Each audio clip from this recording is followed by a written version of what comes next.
राज्यातील प्रलंबित स्थानिक स्वराज्य संस्था निवडणुकांचा अखेर मुहूर्त ठरलाय। दिवाळीनंतर ऑक्टोबरच्या शेवटी निवडणुकांची प्रक्रिया सुरू होणार आहे। डिसेंबर 2025 ते जानेवारी 2026 दरम्यान स्थानिक स्वराज्य संस्था निवडणुका होणार आहेत। मनुष्यबळ नसल्यामुळे या निवडणुका टप्प्याटप्प्याने होणार आहेत। तसंच स्थानिक स्वराज्य संस्था निवडणुकांमध्ये व्हीव्हीपॅट मशीन नसणार अशी माहिती राज्य निवडणूक आयुक्त दिनेश वाघमारे यांनी दिली आहे।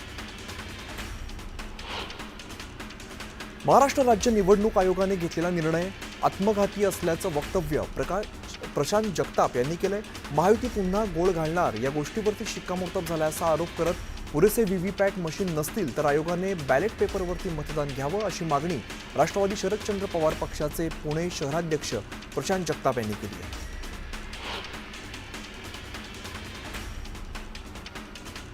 प्रदेश काँग्रेसचं पुण्यामध्ये 2 दिवसीय आत्मपरीक्षण शिबिर पार पडतंय। 11 आणि 12 ऑगस्टला काँग्रेस प्रदेश कार्यकारिणीची पुण्यामध्ये बैठक पार पडणार आहे। स्थानिक स्वराज्य संस्थांच्या निवडणुकांबाबत काँग्रेस मंथन करणार आहे। मनसेशी युतीबाबत पक्ष निर्णय घेईल, तुम्ही सर्व जागांसाठी तयारी करा अशा सूचना उद्धव ठाकरेंच्या जिल्हा प्रमुख आणि पदाधिकाऱ्यांना दिलेल्या आहेत। पालिका निवडणुकीच्या पार्श्वभूमीवर ठाकरेंकडून MMR विभागाचा आढावा घेण्यात आला। यावेळेला झालेल्या बैठकीत त्यांनी या सूचना दिल्या।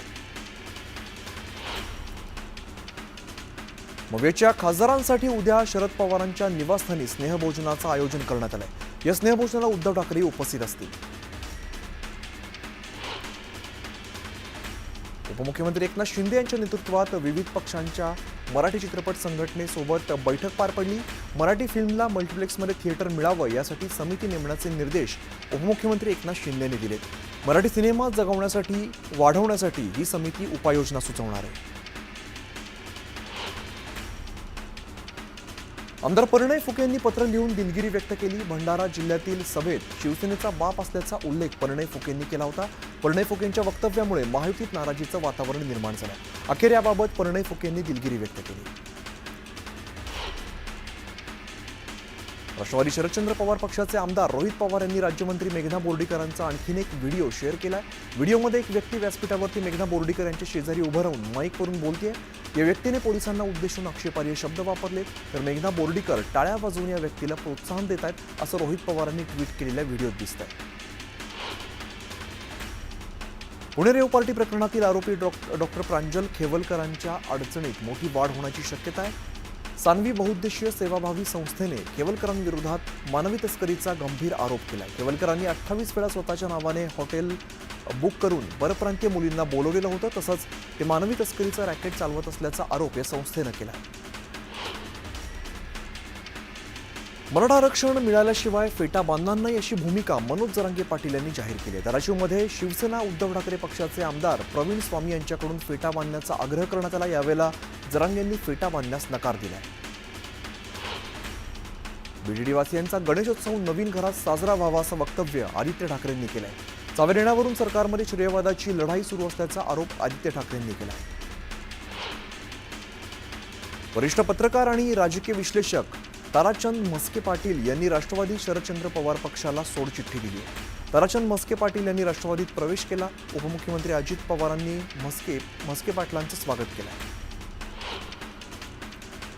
कबूतरखाना अचानक बंद करणं योग्य नाही, त्यामुळे पर्यायी व्यवस्था होईपर्यंत पालिकेने कंट्रोल फीडिंग करावं असे निर्देश मुख्यमंत्र्यांनी दिले। तर हायकोर्टात सरकारने आणि पालिकेने भूमिका मांडावी असेही आदेश मुख्यमंत्र्यांनी बैठकीत दिले। मंत्री हसन मुश्रीफ यांच्या विरोधात घोषणाबाजी करण्यात आली। मेल नर्सेस संदर्भातल्या GR विरोधात मागील काही दिवसांपासून आंदोलन सुरू आहे। दरम्यान सर्व आंदोलकांनी मंत्रालय परिसरात जोरदार घोषणाबाजी केली। यावेळेला मेल नर्सेसना ताब्यात घेण्यात आलं। देशाच्या जवानांसाठीच्या जम्मू काश्मीरमध्ये पार पडलेल्या सिंदूर महारक्तदान शिबिरासाठी सांगलीमधून धर्मवीर एक्सप्रेस विशेष रेल्वे रवाना झाली आहे। उद्योगमंत्री उदय सामंत आणि शिवप्रतिष्ठानचे संस्थापक संभाजी भिडे यांनी या विशेष रेल्वेला हिरवा झेंडा दाखवला आहे। खालिद का शिवाजी चित्रपटावरती बंदी घालण्याची मागणी करण्यात आली। चित्रपट प्रदर्शित करू नका अशी मागणी हिंदू महासंघानं केली आहे। चित्रपटात शिवरायांबाबत खोटा इतिहास दाखवल्याचा आरोप करत खालिद का शिवाजी प्रदर्शित होऊ देणार नाही असा इशारा देण्यात आला आहे। मुंबईच्या लोअर परळ इथल्या कमला मिल परिसरातल्या लिव्हिंग लिक्विड्स या ठिकाणी अनधिकृत बांधकामावरती हातोडा चालवण्यात आला आहे। तर त्यांच्या उपहारगृहाचे दोन्ही परवाने रद्द करण्याची कठोर कारवाई BMCनं केली आहे। महाराष्ट्र राज्य मराठी चित्रपट पुरस्कारांचा हिरक महोत्सवी सोहळा वरळी या ठिकाणी पार पडलेला. या सोहळ्यामध्ये 60 आणि 61वे महाराष्ट्र राज्य मराठी चित्रपट पुरस्कार प्रदान करण्यात आले. राज कपूर, व्ही शांताराम जीवनगौरव आणि विशेष योगदान पुरस्कारासह लता मंगेशकर पुरस्कार यावेळेला प्रदान करण्यात आला. ज्येष्ठ गायक भीमराव पांचाळे यांना लता मंगेशकर पुरस्कार प्रदान करण्यात आला.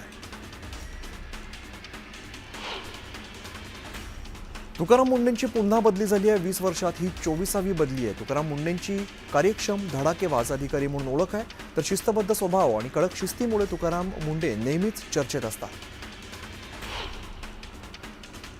ओला उबरच्या टक्करमध्ये राज्य शासनाकडून छावा राईड ॲप आणण्याची घोषणा मंत्री प्रताप सरनाईकांनी केली आहे. एसटी महामंडळाचं स्वतःचं ॲप राज्य सरकार आणणार आहे. या ॲपद्वारे रिक्षा, टॅक्सी आणि बस बुक करता येणार आहे. तर वाहन घेण्यासाठी मुंबई बँक तरुणांना अर्थसहाय्य देणार असून मराठी तरुणांना रोजगारात प्राधान्य दिलं जाणार आहे.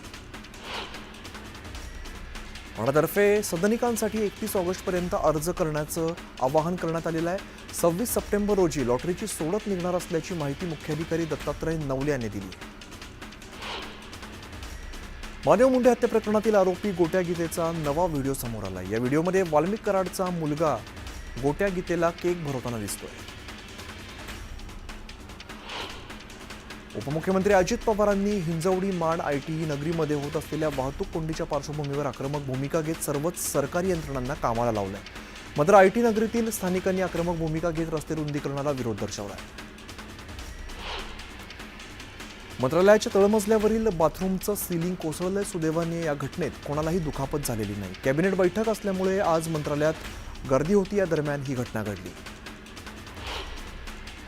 हिंगोलीच्या सेनगाव तहसील कार्यालयात संजय गांधी निराधार योजना, श्रावणबाळ सेवा राज्य निवृत्ती वेतन आयोगाअंतर्गत वृद्ध लाभार्थ्यांच्या आधार लिंकचं काम सुरू आहे.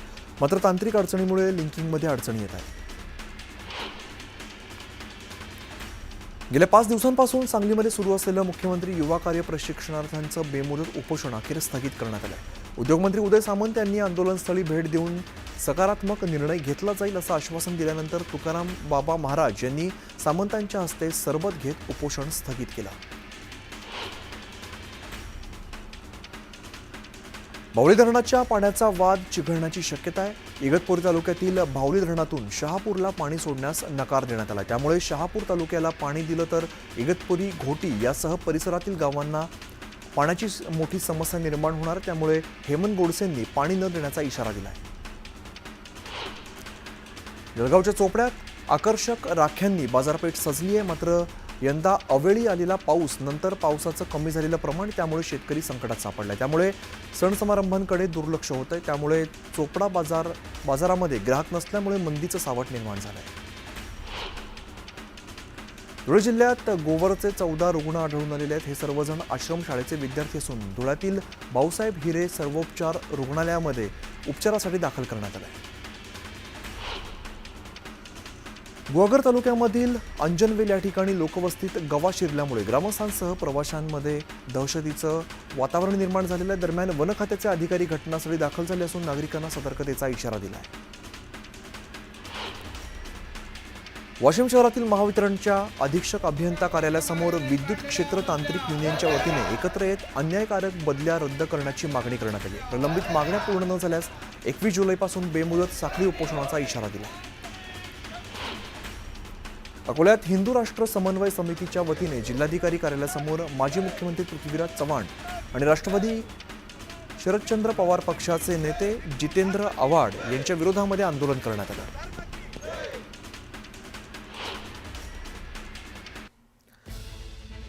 एक महत्त्वाची बातमी समोर येते. महादेव मुंडे हत्या प्रकरणातील संशयित आरोपी गोट्या गीतेबाबत नवा खुलासा समोर येतोय.